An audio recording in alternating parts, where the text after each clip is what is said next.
മക്കളെ നമ്മൾ എപ്പോഴും പഠിക്കുന്ന ഒന്നാണ് അല്ലെ ഫാഗോസൈറ്റോസിസ് എന്താണെന്നുള്ളത്. അപ്പോൾ ഈ ചിത്രം കാണുമ്പോൾ തന്നെ നിങ്ങൾക്ക് ഇത് ഐഡന്റിഫൈ ചെയ്യാൻ പറ്റും, ഫാഗോസൈറ്റോസിസ് ആണ്. യെസ്, അപ്പൊ ക്വസ്റ്റ്യൻ ഇത് തന്നെയാണ്, which is the process indicated here. ചിത്രം ഏത് പ്രവർത്തനത്തെ സൂചിപ്പിക്കുന്നു. അപ്പൊ നമ്മൾ സോൾജേഴ്സ് ഓഫ് ഡിഫൻസിൽ പഠിക്കുന്ന ഏറ്റവും പ്രധാനപ്പെട്ട ഒരു പ്രോസസ് തന്നെയാണ് ഫാഗോസൈറ്റോസിസ്. ഇനി അടുത്ത് നോക്ക്, ഇതിൽ ഉൾപ്പെടുന്ന 2 ശ്വേത രക്താണുക്കൾ ഏതാണ്, ഇതിൽ വരുന്ന ഫാഗോസൈറ്റുകൾ, അതുപോലെ ഇതിന്റെ ഘട്ടങ്ങൾ ഏതാണ് പഠിക്കുന്നത്. അപ്പൊ നമുക്ക് വേഗം ഘട്ടങ്ങളൊന്ന് നോക്കാം. അപ്പൊ ഫാഗോസൈറ്റുകൾ അല്ലെങ്കിൽ ഫാഗോസൈറ്റുകൾ ഏതാണെന്ന് ചോദിച്ചാൽ അതൊന്ന് ന്യൂട്രോഫിലും മറ്റൊന്ന് മോണോസൈറ്റുമാണ്. ഇനി ഇതിന്റെ ഘട്ടങ്ങളാണ് നിങ്ങളോട് ചോദിച്ചിട്ടുള്ളത്. ഇതാ ഈ സ്റ്റെപ്പ് അങ്ങ് പ്രോപ്പർ ആയിട്ട് പഠിക്കുക. ഒന്നാമത്തേത് ഫാഗോസൈറ്റ് റീച്ച് നിയർ പാത്തജൻ. ഫാഗോസൈറ്റുകൾ എന്ത് ചെയ്യുന്നു, ഈ പാത്തജന്റെ രോഗാണുക്കളുടെ അടുത്തെത്തുന്നു.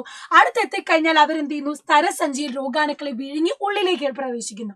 ഉള്ളിലേക്ക് ഈ രോഗാണുക്കളെ പ്രവേശിപ്പിച്ചു കഴിഞ്ഞാൽ സ്തരസഞ്ചി ലൈസോസോമുമായി സംയോജിക്കുന്നു.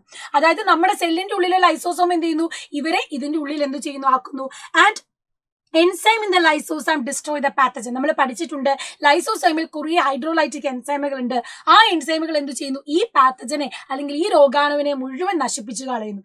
എന്നിട്ടോ എക്സ്പെൽ ദ റെമനൻസ്, അവശിഷ്ടങ്ങൾ എന്ത് ചെയ്യുന്നു, പുറന്തള്ളി കളയുന്നു. അപ്പം ഈ ഒരു ഫ്ലോ ചാർട്ട് പഠിച്ചാൽ കറക്റ്റ് പ്രോസസ്സ് കിട്ടും. ഫുൾ മാർക്കിന് ഉറപ്പിക്കാം.